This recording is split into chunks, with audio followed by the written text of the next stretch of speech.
izahay ato anatin'ny mahitsy fijery dia anisan'ny antso ny fitsanganan'ny gouvernement mba hampizotra ny raharaham-bahoaka manerana ny nosy ao anaty fanajanany lalàna sy filaminana. Raha tadidinareo dia ny antso mpanao gazety zay tamin'izay fotoan'izay dia nilaza hoe atsangano aingana io gouvernement io. Koa ankehitriny rotokom-bolana ty aoriana dia miarahaba ny prime ministre sy ny gouvernement tany fanavozana tariny ahitana mpikambana 7 izahay.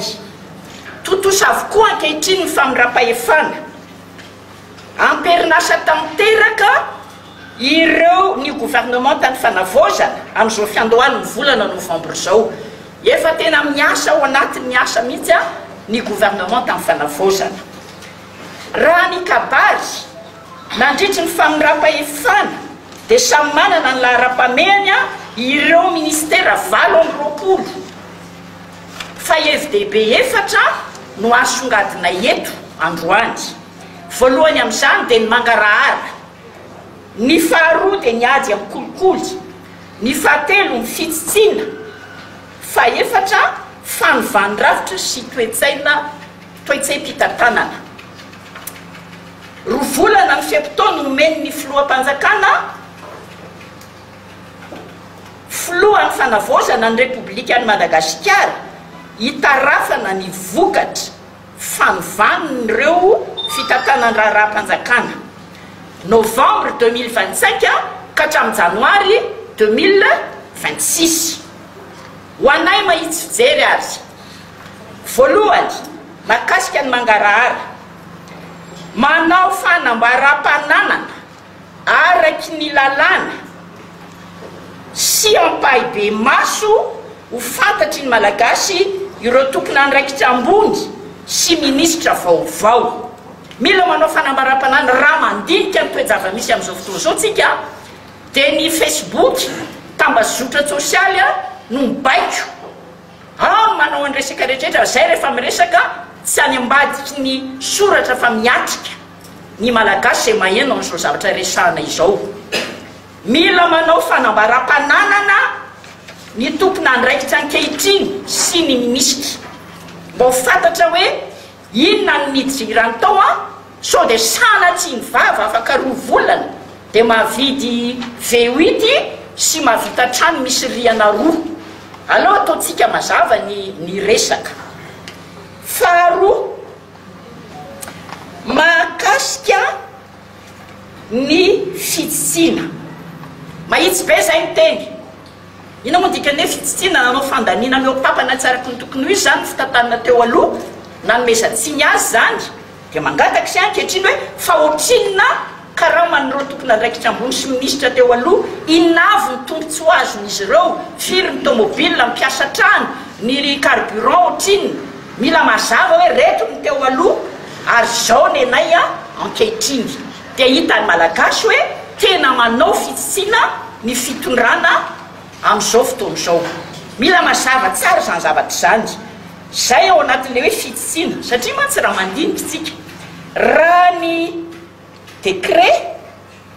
2025-1135 inona zay décret zay portant organisation et fonctionnement de la présidence de la refondation de la République de Madagascar. Raha io no vakiny io décret io ao amin'ny andininy fahadimy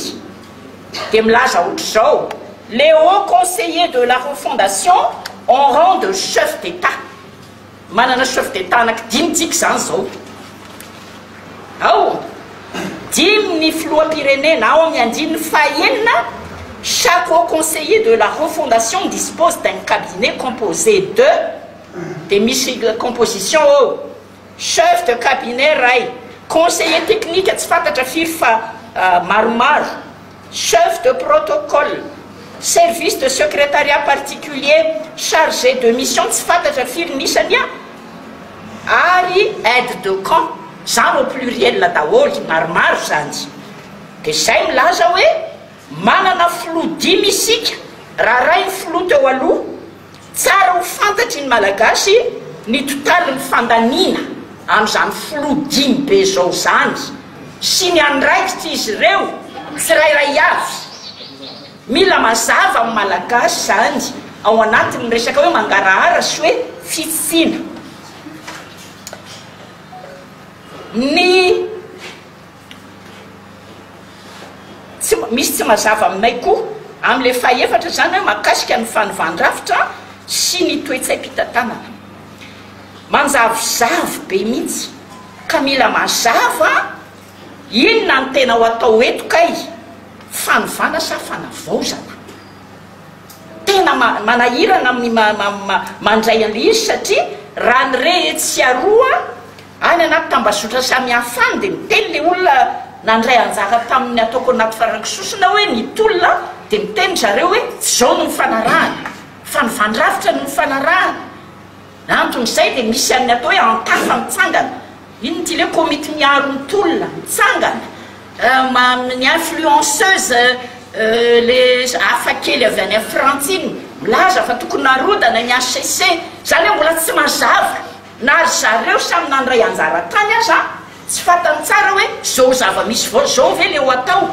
dia zay zany atao anaty mahitsy fijery tena mametraka amin'ny filohampanjakana dimy filohampanjakana tsy manana rang de chef d'état daholo izy dimy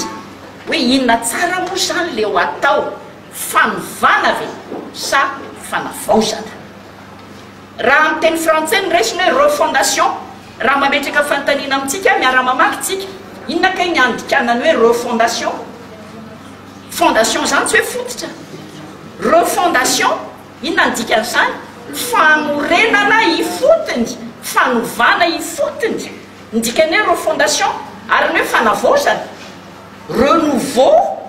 manavao fa tsy manova ka aleo azava ny resaka mba tsy hisy ahiatsevanana amin'ny fitantanana amin'izao firenena raha manana izao akoatran'izay famalina ny fitakina ina moa le fitakina ny andohany ty tolo ty jiro sy rano zo fototra niditra tseritra ny mpiasa-panjakana tamin'ny fitakina ara-sosialy syndikaly samihafa maro lafy ka akoatra ny famalina an'ireny a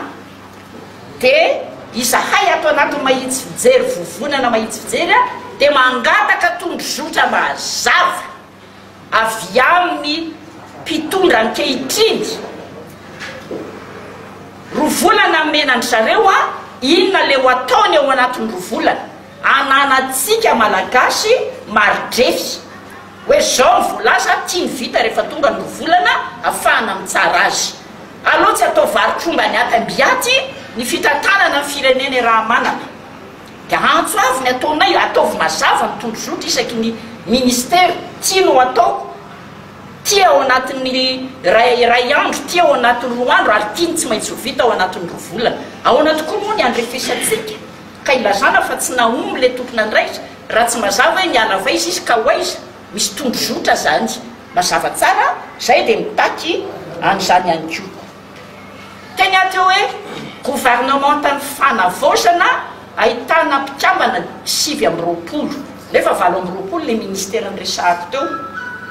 inona le ministera fa 7 lay ministera mpanjakana miandraikitra ny fanavaozana sa fanovana fanavaozana ny voalaza le ministère d'État en charge de la refondation mametraka fantainanareo no gazety a mitrandraka ny vaovao inona kay ny rafitra ao anatin'io ministère d'État io misy mahafantatra ve nareo inona ny ao anatin'io fantatrareo ve ohatrina ny teti-bola nomenan'io 6 milliards raha ny araky ny fahafantaranay azy fa ny rafitry ministère io tsy mazava en charge de la refondation izy a quelle refondation ny angatanay voalohany dia ataovy ny famaritana ny atao hoe refondation dia mifantaniana apetrakay dia hoe ity ministera ity ve a no hikarakara ny lalam-panorenana izy ve no miketrika hoe inona ny lalam-panorenana ho aroso io ministera io ve no ikarakara ny lalam-pifidianana sy ny lalàna hafa rehetra mila ovaina na ahitsy ahafahana manangana rafitra vaovao. Io ministère d'État en charge de la refondation UV no iketrika samolavola sy ampiantso ny fionam-be-pirenena, fikonan-do-pirenena diniky ny samy malagasy conférence nationale izay etsona azy tsy maninona fa io ministère io ve no endraikitra an'izany. Zay eto androany dia mangataka mazava sy entitra ny andraikitra mission io ministère io sy ny rafitra mission anatiny sy ny fandaniny. Aleo azava ny resaka malagasy leo mbo nanana tsy tia zava-boribory, zavatra carré mahitsy irosona makany amin'ny tena fanivana. Zay ny anay ny heverinay tokony hifanarahana. Raha miteny nandray anjara teny akanja hoe tsy zao le mifanarahana dia mametraka fanontaniana zahay hoe ny zavatra mifanarahana ve tany, zany hoe nisy convention ve zany nataon'izy rehetra GNZ minty antafa izy rehetrarehetra nisy convention ve aiza le convention fantatry mibe somaro satria samy mandrivotra sy manana ny filazany. Ao no milaza hoe ny fanarahana dia arodana daholo ny institution rehetra ary zay ny kavariny filohampanjakana izy vao niakatra teny Ambotsoritra. Avy eo niverina tamin'izay le ACC Oravana no nampanao fianianana, le lalam-panorenana ho ampatoriana no nanaovana fianianana dia lasa saviritaka tsy mazava. Ka ity ministère ity dia tokony hitondra fanazavana entitra sy mahitsy ho antsika malagasy. Zany anisan'ny zavatra takinay za tena lasa saina mihitsy.